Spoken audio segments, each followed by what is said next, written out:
अपने YouTube channel target with doctor Manoj पर एक बार फिर DLED 4th सेमेस्टर के चैप्टर धातु खनिज एवं धातु निष्कर्षण के साथ अगर आपको ये वीडियो पसंद हो तो उसको लाइक, शेयर और सब्सक्राइब करना न भूलें। अगर हम बात करें धातुओं की, तो धातु या अथवा तत्व जो उपस्थित होते हैं, तत्वों की उपस्थिति के आधार पर बात करें तो तत्व दो प्रकार की अवस्था में होते हैं, एक मुक्त अवस्था में और दूसरा संयुक्त अवस्था में। मुक्त अवस्था में कम सक्रिय तत्व जैसे सोना, प्लेटिनम, चांदी आदि तत्व पाए जाते हैं जिनकी सक्रियता काफ़ी कम होती है, और संयुक्त अवस्था में वे तत्व जिनकी रासायनिक क्रियाशीलता अधिक होती है, विद्युत रासायनिक श्रेणी में जिनका स्थान ऊपर होता है, ऐसे तत्व संयुक्त अवस्था में पाए जाते हैं, जैसे क्षार धातु, क्षारीय मृदा धातु, आयरन, जिंक, एल्युमिनियम आदि। अगर हम तत्वों के स्रोत के आधार पर बात करें तो हम जानते हैं कि जलमंडल, स्थल मंडल और वायुमंडल, तीन मंडल मौजूद हैं। अर्थात जलमंडल या समुद्र, ऐसे तत्व जो समुद्र में या जल में पाए जाते हैं। हेलोजन, नाम से स्पष्ट है, हेलोस मानी समुद्र, जेंस मानी टू ब्रिंग आउट से उत्पन्न हेलोजन चूंकि हमें समुद्र से प्राप्त होते हैं। कुछ ऐसे और तत्व जैसे प्राकृतिक गैसें हमें समुद्र से प्राप्त होती हैं, सल्फर हमें समुद्र से प्राप्त होता है। अगर हम वायुमंडल की बात करें, हम जानते हैं कि वायुमंडल में नाइट्रोजन, ऑक्सीजन, अन्य तत्व पाए जाते हैं। सर्वाधिक मात्रा में वायुमंडल में नाइट्रोजन पाई जाती है 78% और उसके बाद ऑक्सीजन पाई जाती है 21%। अगर हम बात करें धरामंडल या भूपर्पटी की, भूपर्पटी का 99% भाग निम्न तत्वों का बना होता है और अधिकांश जो तत्व हैं वो हमें भूपर्पटी से प्राप्त होते हैं। अगर हम भूपर्पटी में तत्वों की प्रतिशत उपस्थिति की बात करें तो हम देखते हैं कि ऑक्सीजन 50% या उससे अधिक भूपर्पटी में पाई जाती है, और ऑक्सीजन के बाद दूसरा तत्व जो पाया जाता है वो सिलिकॉन है, जो 26% भूपर्पटी में मौजूद होता है। अगर हम धातु की बात करें तो भूपर्पटी में सर्वाधिक मात्रा में पाया जाने वाला धातु तत्व एल्यूमिनियम है, और धातु तत्व एल्यूमिनियम के बाद दूसरा धातु तत्व अगर है तो आयरन है, जो कि 4.7% पाया जाता है। उसके अलावा calcium, sodium, potassium, magnesium, hydrogen, titanium, chlorine, phosphorus आदि तत्व हैं जो भूपर्पटी अर्थात अर्थ क्रस्ट में पाए जाते हैं। और हम जो तत्वों का निष्कर्षण करते हैं, जो हम उनका खानों से जो प्राप्त करते हैं, वो सब अयस्क अथवा खनिज हम भूपर्पटी से ही प्राप्त करते हैं। अब अगर हम बात करें कि धातु कर्म या धातु निष्कर्षण है क्या, हम जानते हैं कि जितने भी अयस्क या खनिज हमें प्राप्त होते हैं वो सब भूपर्पटी से प्राप्त होते हैं, चट्टानों से प्राप्त होते हैं। तो उनको जो भी प्राकृतिक स्रोत है, धातुओं को उनके प्राकृतिक स्रोत से विभिन्न भौतिक व रासायनिक प्रक्रमों का प्रयोग करके प्राप्त करना धातु कर्म कहलाता है। जैसा हम कह रहे हैं कि जिस रूप में वो मिल रहे हैं वो खनिज हैं, और उन खनिजों को धातु तक शोधन करने में विभिन्न पद आते हैं, और उन पदों से धातु तक प्राप्त करने के समस्त पदों को मिलाकर हम धातु कर्म कहते हैं। जैसा हम जानते हैं कि दो शब्द हम बार बार प्रयोग करते हैं यहाँ पर जब धातु निष्कर्षण की बात होती है, एक खनिज और एक अयस्क। जिस रूप में कोई भी धातु हमें मृदा से प्राप्त होती है वह खनिज कहलाते हैं। जिस रूप में हमें मिल रही है वो खनिज है। खनिज प्रकृति में अधिक रासायनिक सक्रियता वाले तत्व जिस रूप में पाए जाते हैं, जब करें जिस रूप में भी हमें मृदा से मिल रहा है वो सब खनिज है। अयस्क वह खनिज हैं जिनसे धातुओं का निष्कर्षण आसानी से व लाभदायक दृष्टि से किया जा सकता है, किया जाता है। सभी अयस्क खनिज होते हैं परंतु सभी खनिज अयस्क नहीं होते हैं। यह जरूरी नहीं कि जो हमें खनिज मृदा से प्राप्त हो रहा है वो लाभदायक दृष्टि से धातु प्राप्त करने में सहयोगी हो। अगर उससे हम धातु आसानी से कम कीमत पर कम समय में प्राप्त कर सकते हैं तभी वह खनिज अयस्क की श्रेणी में आता है। अगर हम इससे अगले बिंदु की बात करें, गैंग या अधात्री, जब हम पृथ्वी से धातु या खनिज अयस्क प्राप्त करते हैं तो उसके साथ अनेक अशुद्धियाँ मिली होती हैं, और पृथ्वी से सतह से खनिजों को अलग करते समय इन अपद्रव्यों को, जो अपद्रव्य उसके साथ मिले होते हैं, उन्हें अधात्री या गैंग कहते हैं।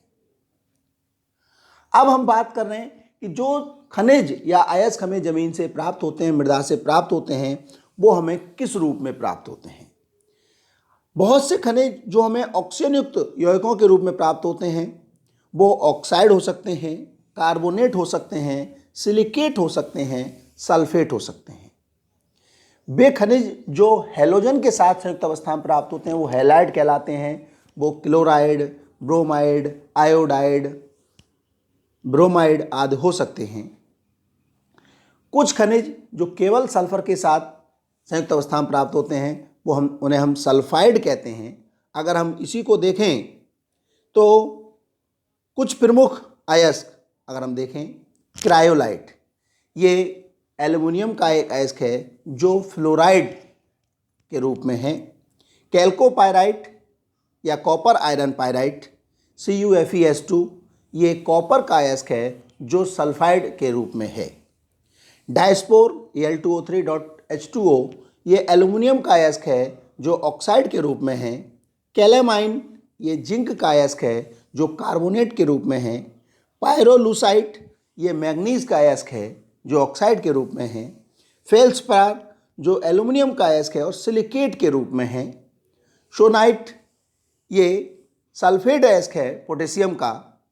और कैर्जीराइट, ये सिल्वर का अयस्क है जो क्लोराइड के रूप में है। तो यहाँ पर हमने उन अवस्थाओं की बात की कि जो अयस्क हैं वो ऑक्साइड हैं, वो सल्फेट हैं, वो कार्बोनेट हैं, वो सिलिकेट हैं, वो फ्लोराइड है, वो किस रूप में है, उन कुछ अयस्कों को हमने देखा जाना। अगर हम देखें धातु निष्कर्षण या धातु कर्म के सिद्धांत, धातु निष्कर्षण या धातु कर्म के जो सिद्धांत हैं उसमें विभिन्न पद होते हैं।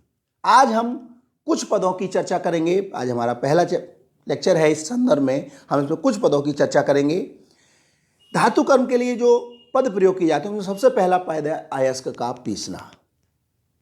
इसमें हम क्या करते हैं, जो खानों या खदानों से जिस रूप में भी हमें बड़े बड़े टुकड़े मिलते हैं उनको हम तोड़ते हैं। तोड़ने के बाद उन्हें क्रेशर से या स्टाम्प मिलों से पाउडर बनाते हैं और ये प्रोसेस अयस्क का पीसना कहलाता है। क्योंकि जब तक हम अयस्क को पीसेंगे नहीं, उसके बड़े बड़े टुकड़ों के रूप में अगर वो अयस्क रहेगा तो हमें निश्चित रूप से वहाँ पर उसके शोधन में समस्याएं होंगी। बारीक पीसकर हम उससे आसानी से अपद्रव्यों को अलग कर सकते हैं। पिसे हुए अयस्क से जो विभिन्न अशुद्धियां हैं उन्हें प्राप्त करने के लिए हमें अयस्क का सांद्रण करना होता है। अयस्क से गैंग को पृथक करना अयस्क का सांद्रण कहलाता है। अयस्क के सांद्रण की विभिन्न विधियां हैं जिनमें आज हम बात करेंगे आपसे। पहली विधि फेन प्लवन विधि। फेन प्लवन विधि अगर हम देखें, आप इस चित्र में देख रहे होंगे कि यहाँ पर एक टैंक है और उस टैंक में नीचे कुछ छिद्रयुक्त रचना बनी हुई जहाँ से एयर पास हो रही है, जहाँ से हवा आ रही है, इसमें वायु प्रवाहित की जाती है। इस विधि द्वारा ऐसे अयस्कों का सांद्रण किया जाता है जो हल्के हों और जिनकी सतह जल विरोधी हो। इस विधि द्वारा उन अयस्कों का हम सांद्रण करते हैं जहाँ पर अयस्क हल्का होता है और अधात्री या गैंग भारी होती है। इसमें एक बहुत बड़ा टैंक होता है, उस टैंक में जल, उसके अलावा अयस्क, उसमें पोटेशियम एथिल जैंथेट और कुछ मात्रा में चीड़ का तेल मिलाया जाता है। जब इसमें वायु की धारा प्रवाहित की जाती है तो वायु की धारा प्रवाहित होने पर अयस्क झाग के रूप में ऊपर आ जाता है और अधात्री तली पर बैठ जाती है।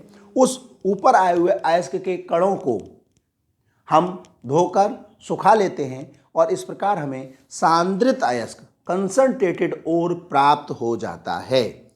ध्यान दीजिए, इस विधि द्वारा सल्फाइड या ऐसे अयस्कों का सांद्रण किया जाता है जहाँ पर अधात्री भारी हो और अयस्क हल्का हो। अगर हम दूसरी विधि की बात करें, गुरुत्वीय अथवा घनत्वीय पृथक्करण विधि, ग्रेविटेशनल सेपरेशन मेथड। नाम से स्पष्ट है, ग्रेविटेशनल गुरुत्व घनत्व, अर्थात इस विधि द्वारा ऐसे अयस्कों का सांद्रण करते हैं जिनके घनत्वों में, जहाँ पर अधात्री और अयस्क दोनों के घनत्वों में आपेक्षिक अंतर होता है। यहाँ पर आप देख रहे हैं कि क्रस्ड ओर जो पिसा हुआ ओर है, बारीक ओर है, वो ऊपर से डाला जा रहा है, साथ ही साथ उसके साथ पानी की धारा आ रही है। यहाँ पर जो हल्के कण होते हैं वो पानी की धारा के साथ नीचे आ जाते हैं। गैंग यहाँ पर हल्का होता है और अयस्क भारी होता है। आपने देखा जो फेन पिलोन विधि है उसका जस्ट अपोजिट यहाँ पर है कि वहाँ अयस्क हल्का था, अधात्री भारी थी, यहाँ अयस्क भारी है, अधात्री हल्की है। सामान्यतः इस विधि द्वारा ऑक्साइड व कार्बोनेट अयस्कों का सांद्रण किया जाता है। तो यहाँ पर अधात्री पानी की धारा के साथ बह जाती है और जो स्टॉपिंग स्लैब है, स्लोपिंग स्लैब के साथ यहाँ पर बोर्ड्स जो लगे हुए हैं, जहाँ पर बड़े बड़े हम कभी कभी अगर हम सीढ़ी रूप में बनाएं तो कढ़ाई के रूप में रचनाएं होती हैं, तो वहाँ पर भारी अयस्क रुक जाता है। और इस प्रकार हम अधात्री और गैंग को अलग अलग कर लेते हैं। तो इस प्रकार इसको हम घनत्वीय या गुरुत्वीय पृथक्करण विधि या ग्रेविटेशनल सेपरेशन मेथड कहते हैं। अगली हमारी विधि है चुंबकीय पृथक्करण विधि, मैग्नेटिक सेपरेशन मेथड। अगर हम मैग्नेटिक सेपरेशन मेथड की बात करें, ये विधि उन अयस्कों के लिए प्रयोग की जाती है जहां पर अधात्री अथवा अयस्क दोनों में किसी एक में चुंबकीय गुण होता है। जिसमें चुंबकीय गुण होता है वो अलग हमें प्राप्त होता है और जिसमें जो अचुंबकीय होता है जो अलग होता है, अर्थात मैग्नेटिक पदार्थ हमें अलग प्राप्त हो जाता है, नॉन मैग्नेटिक पदार्थ हमें अलग प्राप्त हो जाता है। जैसे अगर हम बात करें वोल्फ्रेमाइट FeWO4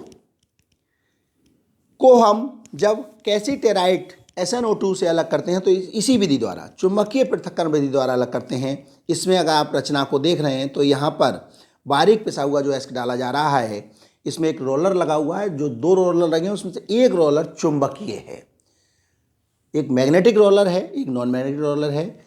जब ये तीव्र गति से घूमता है तो जो चुंबकीय पदार्थ है, चूँकि वो रोलर से चिपका रहता है, तो उसका ढेर वो हमें रोलर के पास मिलता है और जो जिसमें चुंबकीय गुण नहीं होता है वो हमें रोलर से दूर मिलता है। तो इस प्रकार चुंबकीय और अचुंबकीय पदार्थ अलग अलग हो जाते हैं। मैग्नेटिक और नॉन मैग्नेटिक जो ओर है वो सेपरेट हो जाता है। ये हमारी चुंबकीय पृथक्करण विधि कहलाती है, जिसको हम मैग्नेटिक सेपरेशन मेथड कहते हैं। अगर हम बात करें अगली विधि की, जिसको हम लीचिंग कहते हैं, जब ना तो अयस्क हल्का हो, ना अधात्री हल्की हो, ना वहाँ पर चुंबकीय गुण हो, अर्थात वहाँ पर हम किसी प्रकार का, जब तीनों में से कोई गुण नहीं होता है तो हम ना तो फेन पिलोन विधि का उपयोग कर सकते हैं, ना हम चुंबकीय पृथक्करण विधि का प्रयोग कर सकते हैं, ना हम गुरुत्वीय या घनत्वीय पृथक्करण विधि का प्रयोग कर सकते हैं। तब वहाँ पर हम लीचिंग विधि का प्रयोग करते हैं। ये विधि एक केमिकल मेथड है, केमिकल चेंज पर आधारित है।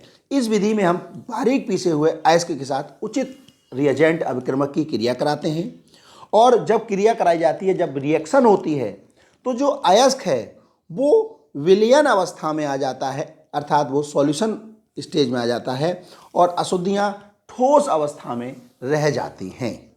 जैसे जब हम एल्युमिनियम का अयस्क बॉक्साइट से एल्युमिनियम का शोधन करते हैं तो उसका सांद्रण सोडियम हाइड्रोक्साइड विलयन से कराया जाता है। यह विधि लीचिंग प्रोसेस कहलाती है। हम फिर समझ लें, लीचिंग विधि का प्रयोग हम वहाँ पर करेंगे जहाँ पर हम ना तो गुरुत्वीय पृथक्करण विधि, ना हम चुंबकीय पृथक्करण विधि, ना फेन पिलोन विधि द्वारा हम सांद्रण नहीं कर सकते। तो आज हमने सांद्रण तक का प्रोसेस पढ़ा।